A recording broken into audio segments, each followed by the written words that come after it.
Welcome back. Oh, if you heard earlier, you'd know that you're going to find out here in just a few minutes why Seattle gets almost as much sunshine as San Diego, and why the big question is also going to be answered, why solar energy actually works here, even on days like today, which it's hard to believe is the middle of June. Keith Hughes joins us, owner of West Seattle Natural Energy, specializing in solar power, solar hot water, and small wind turbine design and installation. Well, welcome, Keith. How are you?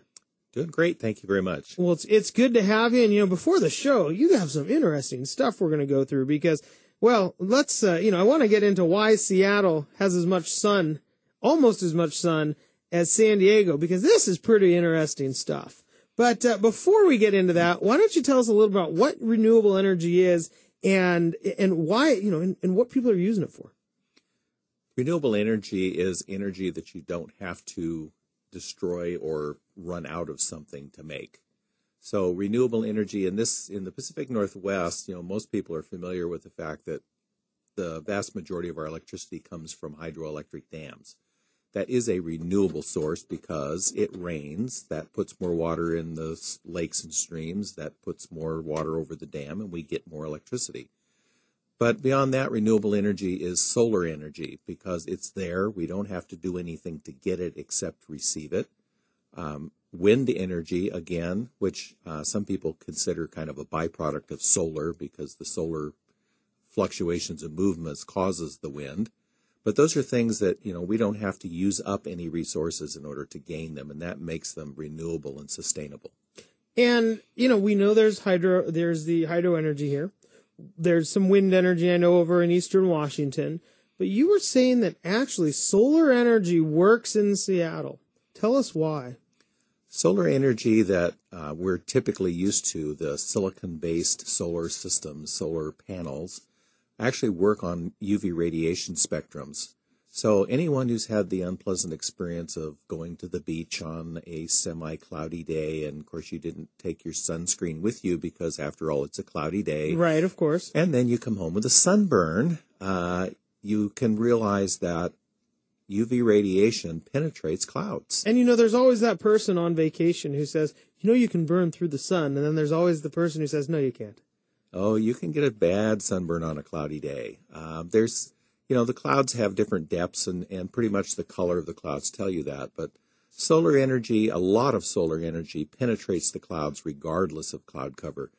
Even on rainy days, there's a portion of that UV spectrum that is coming through and striking the earth at all times. And that's what a solar panel does, is harvest that spectrum of radiation. So, I have a solar system on my house. That's good, since you own the company. Yes. If you didn't, that might be a whole other conversation, yes, right? It could be. Do as I say, not as I do. We have a really good monitoring system on ours where we can watch it real time. And, I can look at it on a day like today, and no, it's not making 100% of its potential, but it's making energy, and it's making energy every day, even on these cloudy days. Is that kind of addicting, just to watch the thing like, oh, hey, my roof's producing energy? I pretend I'm busier than that, but my wife sits there. She's the bookkeeper for the company, and so her computer is up all the time. And I had to buy her one of these screens that you can split in and see two things at once. Sure. One of those two things is my solar monitoring system. It's on that screen all the time. I think that's great, though. I mean, it's tough to get involved and be engaged with something as like power. I mean, typically, I know for me, we get our bill once a month. I'm not out there monitoring what would I be monitoring? Power. The meter. The meter, that's right. I'm not out there monitoring the meter. I mean, you get your bill once a month, but that's actually a way you can engage. And I imagine it tells you how much you're using, too. It does tell you that. And I do have customers and friends that, now will take a look and go, wait a minute, what's going on? Who turned on the third computer? My meter's spinning too fast. Right, but that's good. Yeah, it helps you keep track, and it gives you an awareness and a sensibility to the amount of power you're actually consuming. And I guess that's one of the key points. I mean, if you actually watch, it would be interesting. Put one of those in front of everybody's garage, right? Right before they leave the house. And if you just could look over and watch the pennies drip away from the light that's on upstairs or whatnot, I bet more people would run up the stairs and shut that light off than do now. And some of them would probably figure out that it's worth a little bit of physical energy to go out and open the garage door themselves instead of running that horrible, horrible garage door open. Are those bad? Those are terrible energy hogs. Really? Yes. Oh, we're going to call our friends at Genie Lift. Ah, they'll have to Genie agree. Garage Doors. We're here with Keith Hughes, owner of West Seattle Natural Energy. And again, we're going to let people know why it's almost as sunny here as it is in San Diego. But let's just talk a little bit more about, installing these solar panels on your roof, what it costs, and actually who's doing it right now. The cost is like anything with, if you're looking at a new car and you say, what does a new car cost? Well, you can buy a new car for $9,959. Only one, though, at that dealership. Yes. Or you can buy a new car at $1.4 million. And most people are somewhere in between there. So solar systems are kind of like that. You can put as much solar on your house as makes sense for you. And every system is different. Our typical systems for the last year and a half or so, since prices went down so drastically, have been between $15,000 and $20,000. Is a pretty realistic thing. When you talked about expectations in the previous segment, you need a reasonable expectation. And if you want to do a reasonable amount of your own electricity, that's kind of the range you're going to be in. But you can start with a solar system, and do a good thing and make yourself feel better about your contribution to the environment, for under $10,000. And, you talk about contribution to the environment, and this is kind of in two ways because, as you said, you can bring this energy in and then you're giving power kind of back to the grid. Yes, you are. That's one of those wonderful things about a solar system is that when you install one, the meter that gets replaced in your house by your electric utility company is a new type of meter that will actually run in both directions. Which, that sounds like a deal. That's a nice thing. So, yeah, if you have a nice solar system on your house, but, you and the wife are both off at work and the kids are all at school and you're not using a lot of power during the day and the sun is shining all day long, you've made a whole bunch of electricity with your solar system. All that electricity goes back onto the grid. And the reality is, if you go out and look up at the pole in your neighborhood that has those big metal round things, that's where your power is coming from, there's always 3 or 4 or 5 houses connected to that same unit. If you're not home using your electricity, it's going up to that little box and it's going right down to one of your neighbors who is using electricity. So you're helping everybody. And getting energy credit at the same time. And the power company's essentially paying you for this because you can get, you said you can get people to, or that you get money off your electric bill. Yes. When you're making power like that during the day and you're not using it, that is rolling your meter backwards physically. It's putting credit on your electric bill. So your electric bill is going down. And then when you get days like today when the sun is not so bright and shiny, the system's maybe not making as much as you're using, what you're doing is using up some of those credits that you made yesterday when we had a beautiful sunny day and made lots of electricity. Do people end up using less electricity when they can monitor it? Do you know if there's any studies like that? There haven't been any formal studies on that that I'm aware of.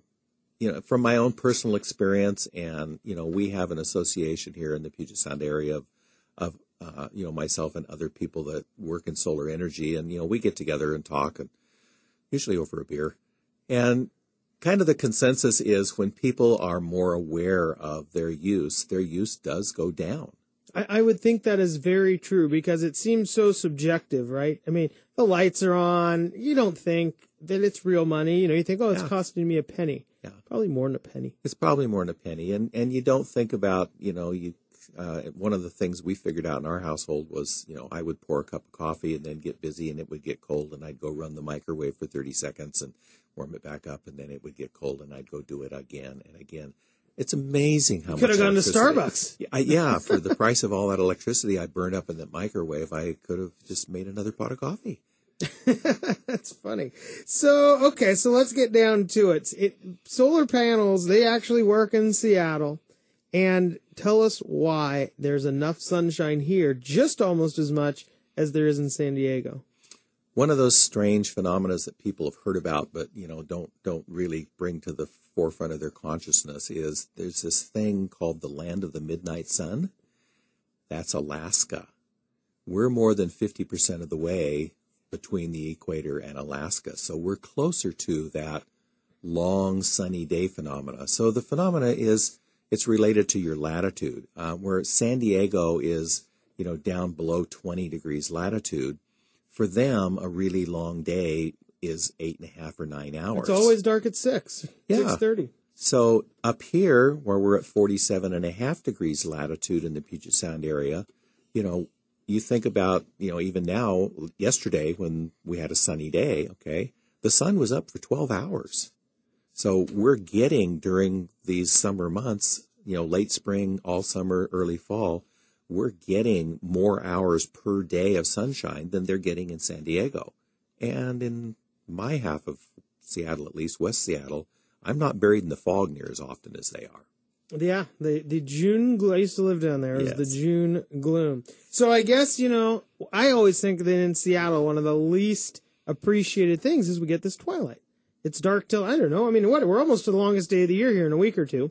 And so you get this twilight that not only allows people to, stay up a little later, have a little bit more fun in the evenings, but now it can actually help you power your house. Now you're making more electricity because it's up there a longer period of time. And yeah, you can get some nice long days, build up lots and lots of credits for those December days. Man, I love it. I think it would be addicting. I could just imagine, you start with your panels and you're like, what happens if we put up a windmill? And then what happens if, we have a creek in our backyard? We'll get a little spinner deal in there, and who knows all the fun things you can do. Keith Hughes, thank you so much for joining us. Again, Keith Hughes with West Seattle Natural Energy. And, hey, Seattle, 75% of the sunshine of San Diego, not because it's not cloudy, but because of how far north we are. When we come back, Barry's going to join us, Keith's going to join us, and we are going to discuss a little bit about expectations and managing them. We'll be right back after this break. I'm Ben Brashen. You're listening to Brashenomics.